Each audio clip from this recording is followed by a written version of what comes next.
The sun was setting over the dry fields when Mara walked away from the only home she had ever known. The sky was red and dust swirled around her torn shoes. Behind her lay the small village that had turned its back on her.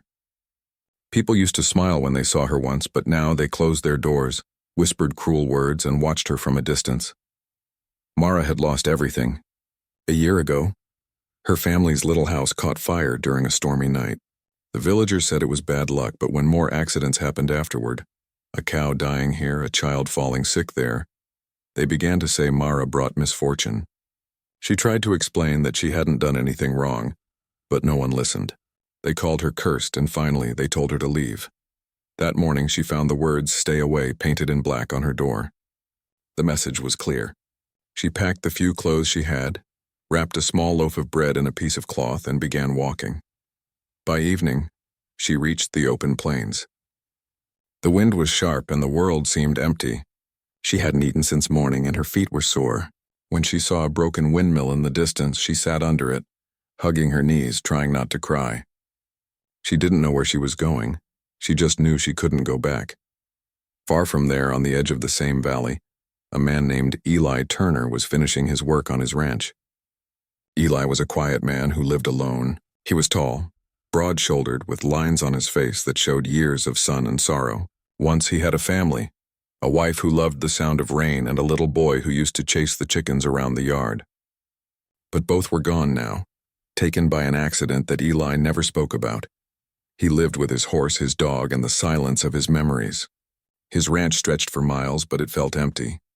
He worked from dawn till dark, fixing fences, tending to his cattle, and trying not to think too much. That night, while riding back from the far end of his land, Eli noticed something near the old windmill, a small figure sitting on the ground. He slowed his horse, thinking it might be a traveler. As he got closer, he saw it was a young girl, maybe 15 or 16, her face pale and tired, her clothes covered in dust. "You lost?" he asked gently. Mara looked up, startled. She wanted to run, but her legs were too weak. "No, sir," she whispered, "just resting." Eli studied her for a moment. He could see fear in her eyes, the kind of fear that comes from being hurt too many times. "You from around here?" he asked. She shook her head. "Nowhere," she said softly. Eli didn't press her. He saw the blisters on her feet, the way her hands trembled. Something inside him, something that had been silent for years, stirred. "Come on," he said finally. "You look like you could use a meal." Mara hesitated, but hunger won. She followed him slowly, limping beside the horse until they reached his small wooden house. Inside, the light was warm and golden. Eli gave her bread, soup, and a blanket. She ate quietly, still afraid to look at him. "You can stay in the barn tonight," he said. "It's dry and the hay's soft. Tomorrow we'll see what you want to do." Mara nodded, whispering a thank you. That night she lay on the hay, listening to the sound of crickets. For the first time in weeks, she didn't feel completely alone, but good news never stayed quiet in small towns. By the next morning, people had already started talking. A rider passing through saw the girl at Eli's ranch and carried the rumor back. Soon, whispers spread. "The cursed girl is staying with Eli Turner." Some said he was foolish, others said he was asking for trouble. Eli didn't care. Over the next few days, Mara helped him around the ranch. She carried buckets of water, fed the chickens, and brushed the horses. She worked carefully, always keeping her distance, afraid that even touching something might bring harm. One afternoon, one of the young calves got sick and died. The news spread fast, and by evening 2 neighbors came riding up to Eli's gate. "Didn't we warn you?" one of them said. "That girl's bad luck. You'll lose everything if you keep her here." Eli's jaw tightened. He looked at the men for a long moment, then said calmly, "Cattle get sick. That's life. Leave the girl out of it." They left muttering, shaking their heads, but Eli didn't waver. When he walked back to the barn, he found Mara sitting with her head buried in her hands. "I didn't do anything," she whispered through tears. "I promise." "I know," Eli said simply. "Death comes for all of us sooner or later. That doesn't mean you brought it." Those words stayed in her heart. Slowly, Mara began to relax. She learned how to fix fences, clean saddles, and ride a horse. Eli taught her patiently, speaking little but watching with quiet pride as she learned. Sometimes in the evenings they would sit by the porch as the sun went down. Eli would talk about his younger days and Mara would listen, her eyes bright in the fading light. She never spoke much about her past, but he didn't ask. He knew some pains were better left untouched. One morning, the sky turned dark with heavy clouds. The wind grew wild and thunder rolled across the valley. A storm was coming. Eli hurried to move the animals into shelter, but before they could finish, lightning struck the nearby hill. The horses panicked. One of them, a young mare named Daisy, broke through the fence and bolted into the open field. "Stay inside." Eli shouted as he ran after the horse, but Mara didn't listen. She couldn't stand the thought of losing another life, even an animal's. She grabbed a lantern and ran into the storm. Rain poured down, soaking her clothes. The ground turned muddy and wind pushed her back with every step. She called out to the horse again and again until she finally saw it caught near a broken fence. Slowly, carefully she approached, whispering softly to calm it down. After several long minutes, she managed to free the reins tangled in the wood. When Eli finally found her, she was standing beside the frightened horse, shaking from the cold, but refusing to let go. He was both angry and relieved. "You could have been hurt," he said, his voice firm but his eyes soft. "I couldn't let her die," Mara replied quietly. He looked at her soaked hair, her trembling hands, and her courage, and for the first time he smiled. "You're a stubborn one," he said. That night, after the storm passed, Eli built a small fire in the kitchen. Mara sat nearby, wrapped in a blanket. The flames flickered gently, and the sound of rain on the roof filled the silence. "You did good today," Eli said, stirring the fire. Mara looked at him, surprised. "You're not angry?" "Not at all," he said. "I've seen fear. What you did, that wasn't fear. That was bravery." A tiny smile touched her lips. For the first time, she felt like she belonged somewhere, but deep down she knew peace never lasted long for her. The next morning, when the sun rose and the smell of wet earth filled the air, something new waited beyond the gate, something that would test the fragile hope she had just begun to feel, and neither she nor Eli knew that the world around them was about to change again. The morning after the storm was calm and cool. The air smelled of wet earth and mist lay low over the fields. Eli Turner stood by the barn, checking the fences that had fallen during the night. Mara was helping him, her hair still damp, her hands muddy but steady. For the first time in months, she felt peaceful, like maybe she had finally found a place where she belonged. But peace in that valley never lasted long. By midday, 2 riders from town came trotting up the dirt road. Their horses were covered in dust and their faces looked serious. Eli wiped his hands and walked over to meet them. Mara stood a few steps behind, holding a bucket of water. "Morning," Eli said, tipping his hat. One of the men nodded stiffly. "Morning, Eli, we came with news. There was a fire last night near the riverbank. Burned a small patch of the woods," Eli frowned. "Anybody hurt?" "No," the man replied. "But some folks say they saw that girl of yours nearby. They think she started it." The words hung heavy in the air. Mara's heart dropped. She froze, unable to speak. The other man looked at her sharply. "We warned you, Turner. She brings bad luck. Now the land's burning again." Eli's eyes narrowed. "She was here all night. I saw her," he said firmly. But when he turned to look at Mara, he noticed the black marks on her coat, small stains that looked like smoke. Her hands were trembling. "Mara," he said quietly, "did you go near the river last night?" Tears filled her eyes as she nodded. "I only wanted to warm myself for a minute," she whispered. "I didn't know the wind would carry the fire." The 2 men exchanged looks. "You see," one said, "it always happens around her. It's better she leaves before something worse comes." Eli didn't answer them. He just stood there watching Mara's face. She wasn't lying. He could see the truth in her eyes. She was scared, not dangerous. Still, a deep ache filled his chest. He had lost his family once to fire.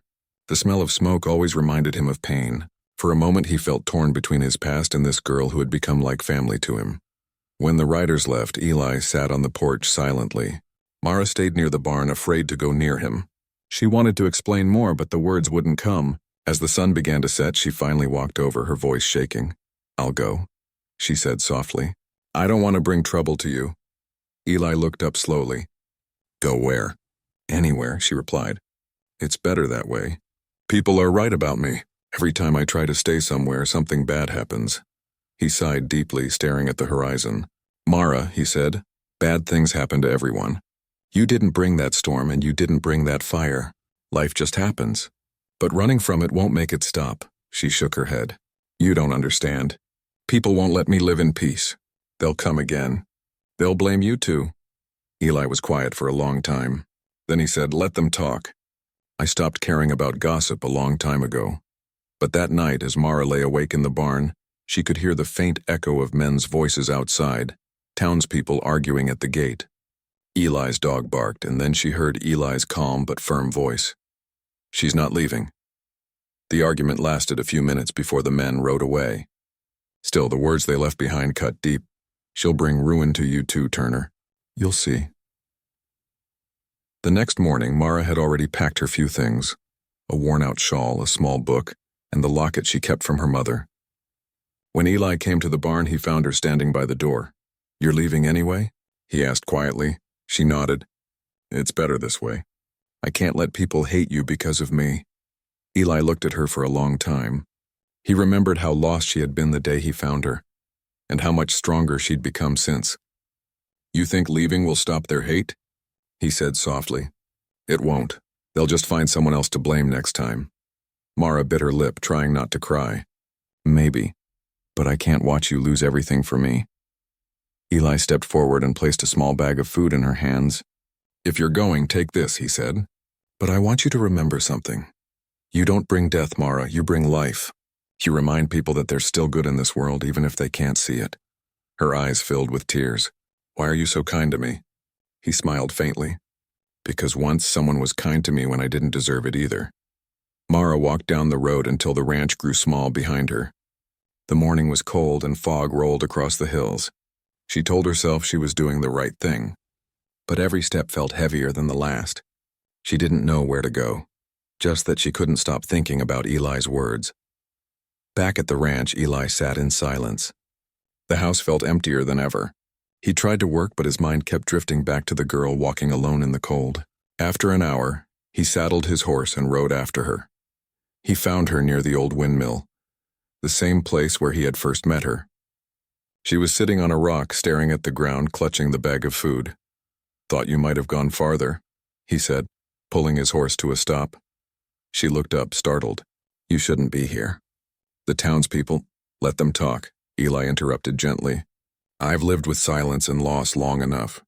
I'm not about to lose something good because others don't understand it." Mara blinked, tears sliding down her cheeks. "You mean you're not sending me away?" Eli shook his head. "If you're leaving, then I'm coming with you. The ranch won't mean much without someone to share it with." Mara didn't know what to say. All her life, people had pushed her away. And now, for the first time, someone was choosing to stay, not because they had to, but because they wanted to. They rode together along the dusty road, the sun rising behind them. The land stretched out wide and open, and for the first time it didn't feel lonely. Weeks passed. They found a small patch of land near the river, a place people said was too dry to grow anything. But Eli and Mara worked hard every day. They dug, planted, and built a small new home with their own hands. Slowly, green shoots began to appear in the soil. When travelers passed by, they couldn't believe what they saw. A small ranch thriving in the middle of land everyone else had given up on. Word spread back to town. Some said it was a miracle. Others still whispered that the girl's luck had turned. Months later, a few villagers visited. They found Mara feeding chickens, her smile soft and peaceful. They didn't say much, just looked around in quiet amazement. The land around her seemed alive again, the grass greener, the trees stronger. When they left, Eli and Mara stood watching the sunset together. "You see," Eli said, "sometimes people are wrong. Sometimes what they call a curse is really a blessing they don't understand yet." Mara smiled, her eyes glistening in the golden light. "Do you really think I was never cursed?" Eli looked at her kindly. "I think you were hurt, not cursed. And hurt people don't bring death, they bring lessons. They teach others how to heal." As night fell, the stars came out one by one, shining brightly over the quiet ranch. For the first time, Mara felt the world wasn't against her anymore. She wasn't the banished girl everyone feared. She was someone who had survived, and someone who had helped another broken soul find peace again. The wind brushed softly through the grass, carrying away the last whispers of her old life. And in that peaceful silence, Mara realized that even in a world full of judgment, kindness could still build something strong, something that no rumor or curse could ever destroy. And for the first time, she smiled without fear, knowing that this time, it truly was a new beginning.